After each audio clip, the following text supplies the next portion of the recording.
Good morning. Good, beautiful Wednesday morning. This is the day that the Lord has made.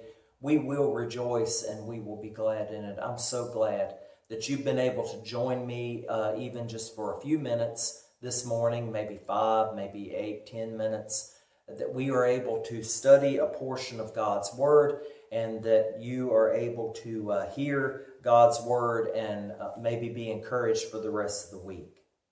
We're going to be talking out of Hebrews 11. Hebrews 11 verses 17 to 19. Hebrews 11 verses 17 to 19. It says, by faith Abraham, when he was tested, offered up Isaac. And he who had received the promises offered up his only begotten son, of whom it was said, in Isaac your seed shall be called, concluding that God was able to raise him up even from the dead, from which he also received him in a figurative sense.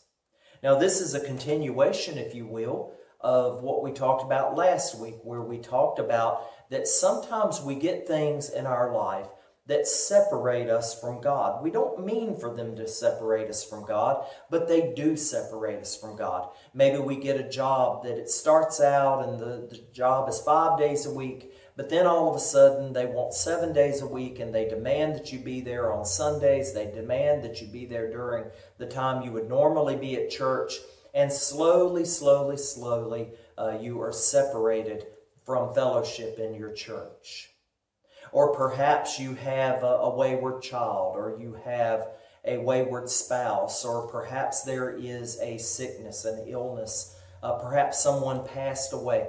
Whatever that happens to be, there are things sometimes that get between us and a close relationship with God. See, here Abraham is asked to offer up his only son, Isaac. That he is offered up, that he'll be taken to this mountain, that he'll be put on an altar, and that he will be offered as a sacrifice to God. But we know that God stops that, right? We do know that. But Abraham knew that Isaac was the child of promise. And he knew that God keeps his promises. So he knew that even though he didn't see how God was going to keep his promises, he knew that God had made a promise, that Isaac would be the father of the nation, that Isaac would be the seed, right, that would be a great nation, and Israel eventually came from him. So Abraham knew these things, and Abraham trusted God and trusted God's promises, even when he couldn't see how things would work out if he actually had to sacrifice Isaac. He thought perhaps God would raise Isaac up after he had sacrificed him. He didn't know how God was doing it. But that's what faith is, right? That is what faith is. The Bible tells us that faith is the substance of things hoped for, the evidence of things not seen. That's what the Bible tells us. See, too many times we are living our lives as though just as long as we have plenty of money in the bank, we have plenty of good relationships, we have a plenty good job, we have plenty good family health, we have all of this plenty good stuff, then we'll draw our shoulders back and we'll talk about the faith that we have in God. Some people do. But often it is in times of test. It is in times of test when our true faith in God is revealed. See, when we don't understand how God is going to do what he said he was going to do. We don't understand it. We know he promised, but we don't understand it. We don't understand how he's going to see us through in this situation or that situation. See, that is when we know that we have faith.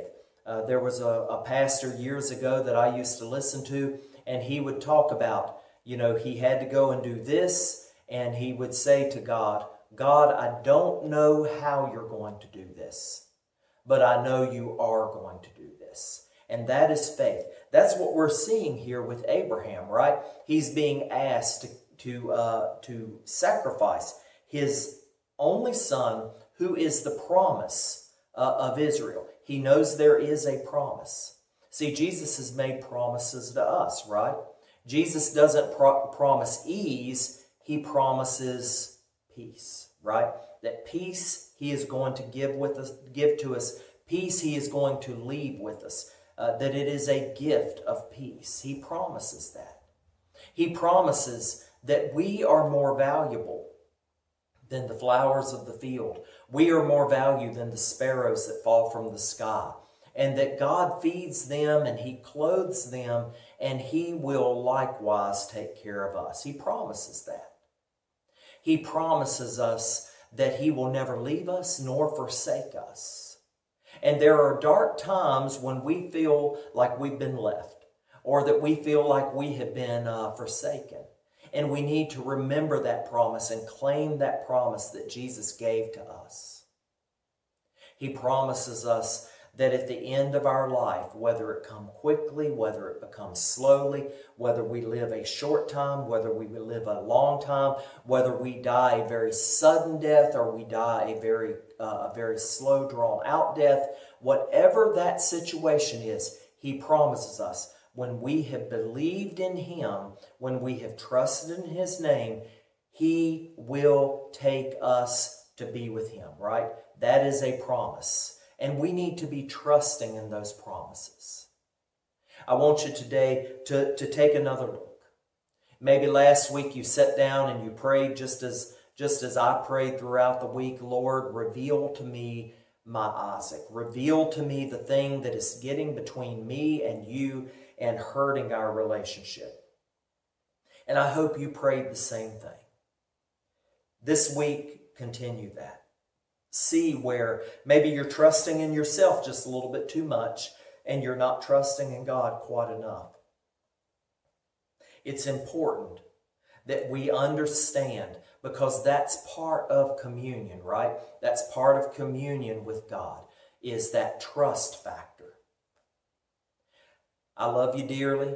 I know you are praying for me, and I am praying for you. I know that you are praying for this nation. I am praying for this nation and this world.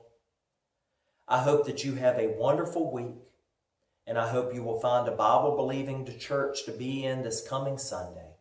And until next week, I want you to be blessed and be encouraged.